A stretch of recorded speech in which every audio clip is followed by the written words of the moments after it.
Y'all, imagine getting kidnapped and they took the wrong person.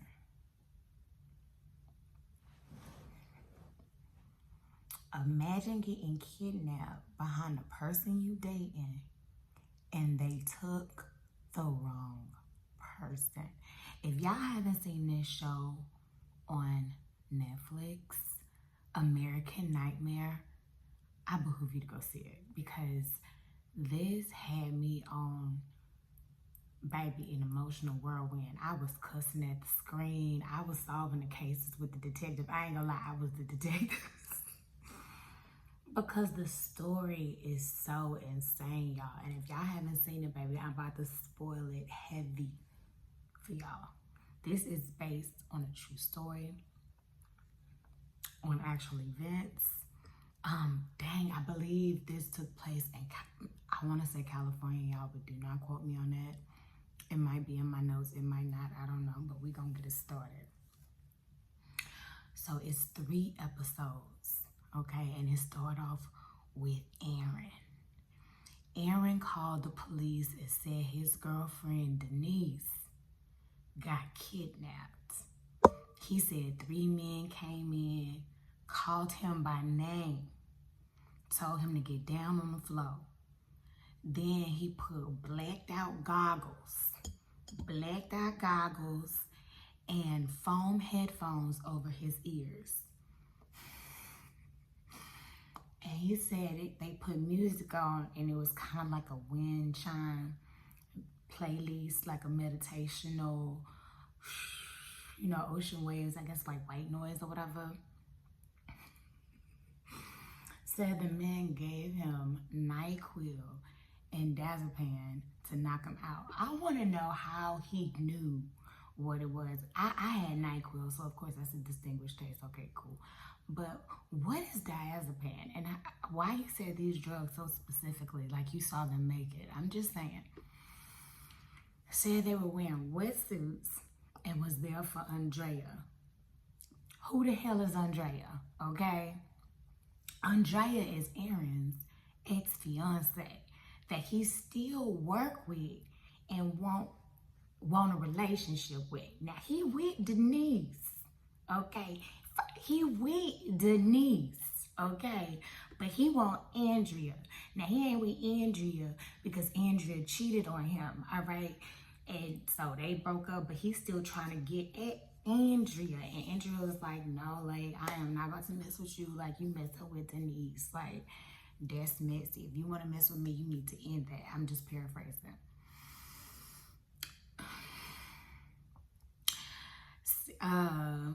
The kidnapper said they was installing a camera to watch him. And if he comes out of view, they will hurt Denise. Now, at this point, I got questions because I thought you said that they put some headphones on you, some, with the music playing. So how are you hearing what they saying? They took Aaron's car and left with Denise. He said at this point, he passed out from the NyQuil. Now, I never passed out from NyQuil before, so this got to be on the diazepam side. I never had that. Can we get that over the counter? If you know, can y'all drop that in the comments? Can you get the diazepam over the counter, or do they need to be prescribed to you? Because I want to know what type of sleep that is. I'm just asking for myself. When he woke up, they called him and asked him for $20,000. He said he waited hours before he called the police. The police questioned the neighbors and nobody know nothing. They didn't see nothing. Nobody was believing Aaron. I wasn't even believing Aaron. Even me saying, I was like, I have so many questions. Like, Aaron failed a lie detector test. Aaron calls a lawyer and got released. Aaron said he innocent. Said he loved Denise even though he was mistreating her and cheated on her. Fast forward a few days later, the cops get an email, subject line Denise, and it was a voice note saying, I've been kidnapped. Other than that, I'm fine. Like, you can't make this up. The police called Denise's family and Aaron down to the station for them to hear it. and asked them some questions regarding her character. Because they thought she was crazy. They thought she was making this up. They thought maybe she was, putting on a ruse or whatever and whatnot for attention. They released them. A few days later, y'all, Denise just casually walking up the street to her daddy's house. The daddy called 911. It's all over the news. She got dropped off back to her daddy's house 400 miles away from her home, back where she was taken. She appeared unharmed, unfazed. The cops held a press conference saying that they can't get in contact with Denise. And at first she was willing to cooperate, but then not no more. And how they didn't trust Aaron. And they was like, how dare you waste police resources? That's like they did, they was like, she did this ruse from Gone Girl. Now, y'all, I forgot all about this movie. Do y'all remember that movie Gone Girl with Ben Affleck? I don't know the sis that played opposite of him, but I do know Neil Patrick Harris, I believe, was in that movie, as well as Tyler Perry. So now it's the next episode. Okay, this is episode 2. And we see Denise. Okay, we see Denise, because I'm like, okay, come on now. At this point, I'm invested in the show. Blood pressure up. I'm like, what is going on here? You know what I'm saying? Because I really want to know what was going on, because Denise was walking ever so casually, like she was just walking her dog or going to go check the mailbox, when you see her pull up at her daddy's house on the camera. But anyways, we see Denise, and now she's getting her interview. She said they put her in the trunk. Her hands are tied. She's drugged and have on the blackout goggles. They take her out, put her in another car. She says the drugs kick in, but she's also trying to pay attention to the noises around her. They take her out to the woods and drag her to a house, set her down on a bed, and the kidnapper said they made a mistake. It was supposed to be Andrea that they kidnapped, not her. Baby, listen, I'm just gonna say this. If the kidnappers would have told me they took the wrong person, can you please take me back where you got me from? I promise I won't say nothing. I'm not gonna say a damn word. But can you also imagine getting kidnapped behind a boy that's still messing with a girl that he cheated on you with and that you work with? You know you the topic of the conversation all up in the break room. All with the new hires. All with the new hires. Girl, that is the new factor, and that's the one that she is. I know y'all all, that's messy. I know the patience. The patience even know the tea. Everybody down at the cafeteria, security, the people who work the parking and let the people in to go visit the facility that y'all work in. Everybody know the tea about you three. Everybody know the tea. Baby, listen, I'm sorry. I would be so embarrassed. One of us would have to go. And now I'm getting kidnapped by the same. Y'all see how my blood pressure got up? Let me take some water. Hold on.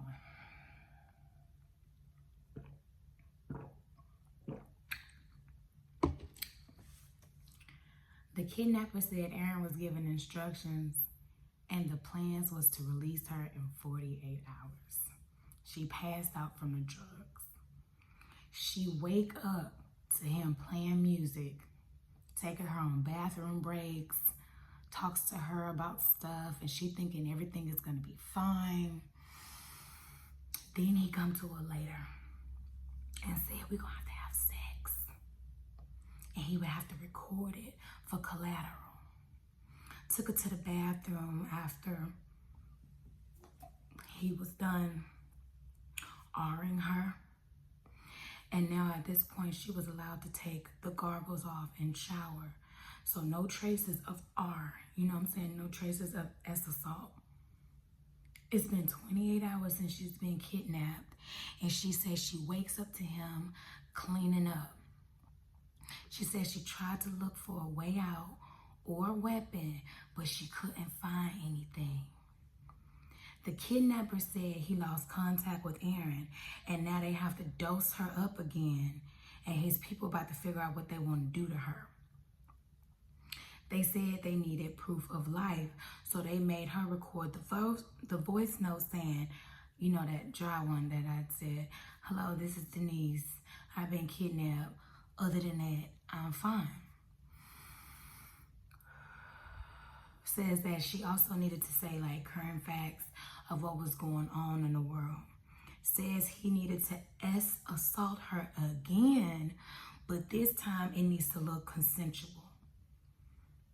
Says she took off the blindfold and saw 2 glasses of wine like it was a date. So she drank them both.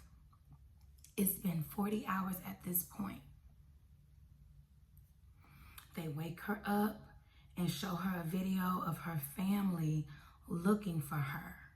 She said she cried and then cussed him out. He said, it's time for you to go home. Drugs her again and takes her to her family. Wakes her up, okay? Now, I could have sworn like during this time, she's saying that, I think she's in the front seat. When he decided to take her back to her daddy house, okay, and how he know that was the neighborhood on your daddy house, I believe he was in the front seat. Or whatever, and he woke you up and told you, you know, hey, we're here. And if she say anything about them being in the military or about the assault, they will hurt her family. He helps her out the car. She waits until he leaves, and she takes the tape off her eyes and started walking to her daddy's house. My question is, in the video, she's walking up to her daddy's house carrying what seems to be a backpack and a purse. Where did that come from? She didn't even describe that or mention that in the interview while she's talking about this. And when did they take your personal belongings? Why would they take your personal belongings? If you're being kidnapped, I have never seen a kidnapper be so considerate as to be like, oh, you might want to take your purse, your ID in there, your credit card, maybe get a couple pair of panties, you know what I'm saying, some tampons, some pads. I ain't got none of that at the house. Get that Dove soap, some shea butter. You know, you're going to be gone for a while. Get that razor kit. Like, I don't know. It's normally quick. And was the bags in the trunk with you? Was the bags in the trunk with you? Because if I was the cop and I'm looking at this tape of you walking up ever so casually up to your daddy house after you're supposed to have been kidnapped for over 40 hours and you have on a bag, it looked like you went to go check the mail. It looked like the Uber left you off down the street versus right at the front porch or your one night stand or something because you didn't want nobody to see who you getting out the car with. That's what it looked like, Denise. I'm sorry. I'm not taking away from your story.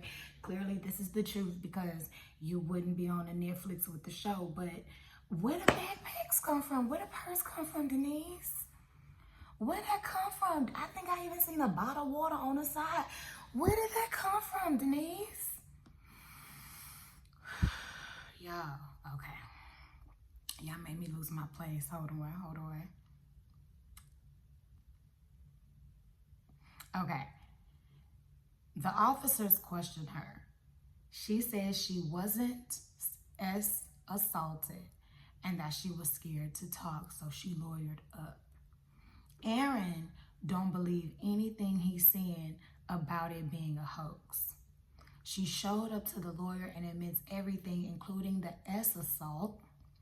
The lawyer advised her to get an R kit. She did it. A few hours later, on Thursday morning, she shows up with her lawyer and goes over her statement. Now, the cops still not buying it, Denise, because it does sound so far-fetched. Ma'am, it sounds very far-fetched, and it does have very much similarities to the movie Gone Girl. I ain't gonna lie. I haven't thought about that movie since I seen that movie, so I probably would never made the correlation with the Gone Girl, but the story itself is girl, bye. So I think that is in the same sentiment, girl, gone, okay? Anyways, she takes her exam and next day is questioned by the FBI. They think she's lying like hell, so the lawyer calls him out on a bias. They really think she's trying to pull a Gone Girl. After Denise is back with her family, she reaches out to Aaron. He came over. They talked about still possibility, like still having a relationship together. Now, let me tell you something. Girl, how insecure you have to be in order to still want a relationship with a man that cheated on you and you got kidnapped and assaulted a couple times, and it was the wrong woman, and you still trying to work it out with Eric, girl. Like it was nobody else you had your sights set on? No? Okay. All right, part 3. Okay. A few days later, the cops get another email with the kidnappers admitting to the crime and giving them specific details about what had happened. And they send pics. Y'all, the police still wasn't believing it, because who would do something like this? So the kidnappers sent another email mad that the police is thinking that Denise is lying and they didn't do what she said they did. Told them to apologize to her or else we will do it again. Unbeknownst to the police, 2 weeks later, y'all, they did it again, 40 miles away from Denise and Aaron. But this time they didn't kidnap anyone. They just broke in and left the phone. So the police finds info on who owns the phone. Turns out he was in the military. He was a Harvard law graduate. Couldn't have been doing some dumb shit like that, but he was, y'all. A Harvard law. Who put him through? It sounds to me that, they passed him through because daddy wrote a big check.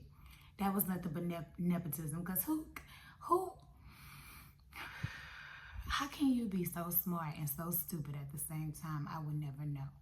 He was also the suspect in several attempted R and S assault cases.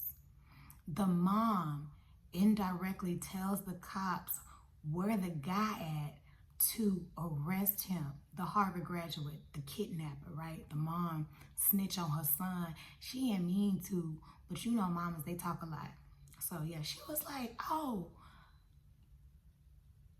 that was my coffee pot. She was like, my baby lost his phone. Oh, well, you can just send it right there to the house. He at the lake house. Yeah, right there on the corner to the left. Baby, go drop it off. I'm pretty sure he's looking for it because she's thinking it's a friend who found the phone or whatever. So they find him and arrest him up in South Lake Tahoe. They find evidence that ties him to the crime. Get this, the guns he used to kidnap them was fake guns, painted blade, with a laser attached to it. Y'all, this is not funny. This is not funny. He had the Mustang, he had the NyQuil, the GPS was showing where he was at when he was picking up the people and going to the locations and blah, blah, blah, blah, blah. It was a blow-up doll dressed up as a person, goggles with blonde hair attached. What was he doing with the blow-up doll? What was he doing with the doll? Or did he have the people thinking that it was somebody else, like he had an accomplice, because they drugged out over NyQuil and diazepam? Baby, I still want to know about that diazepam that they thinking that somebody is in the front seat, but it's really a dummy, a blow-up dummy. Meanwhile, Aaron and Denise are being harassed online because people think they're lying. It's been months at this point, and the cops still think it's them, that Aaron and Denise set up a whole ruse. Gone Girl. Eventually, the cops from the town got in town with the FBI, got in touch with the FBI, and told them about this guy. She was like, hey, Denise's story is not a hoax. The news broke, finally vindicating Aaron and Denise. They read the affidavit and realized that the police was so zoned in on Aaron and Denise that they didn't even follow up on nothing or do actual police work. The FBI ended up contacting them and saying that they believe it was just one guy, Matthew, the Harvard graduate, and not a group of 3. Matthew was sentenced to 40 years. He also never revealed why Andrea was the intended target. But I really wanted to know the why for that myself. Like, what? How did Matthew even know that Aaron was messing with Andrea? Like, was he one of the janitorial staff? Was he a part of the janitorial staff? Because he knew people by names, y'all. That's the part that gets me about the story. Matthew knew them by name. So he had to watch them for like a minute. He had to do investigation about them. So maybe he was expecting Aaron to have Andrea over that night. Because again, Aaron was cheating on Denise with her. So maybe he was expecting them to be over there in the living room having a candlelight dinner with some wine. Denise and Aaron both sued the police for defamation. None of the officers was disciplined. One was even awarded Officer of the Year. They end up settling out of court for $2.5 million. Aaron and Denise got married and had 2 daughters. Now, do y'all think Aaron married Denise out of guilt? Do y'all think it was a trauma bond? Because I think it was both. I think it was both. I mean, how could you ever look at Andrea the same? Like, girl, I almost lost my life behind you. I don't know. I don't know if I was, y'all, there's so many people's names in my head. Denise. If I was Denise, I would have got far away from Aaron as possible. Aaron would never see me again. I got kidnapped behind you, and they took the wrong female. I would have started my life anew in another city or state for sure, especially because everybody kept thinking that it was all a ruse anyway. I would have had to start over again. I would have changed my name, all of that. But good luck to y'all. As I said, that show was called American Nightmare. Y'all go check it out on the Netflix. And thank you so much for watching. Y'all have a great day. Bye.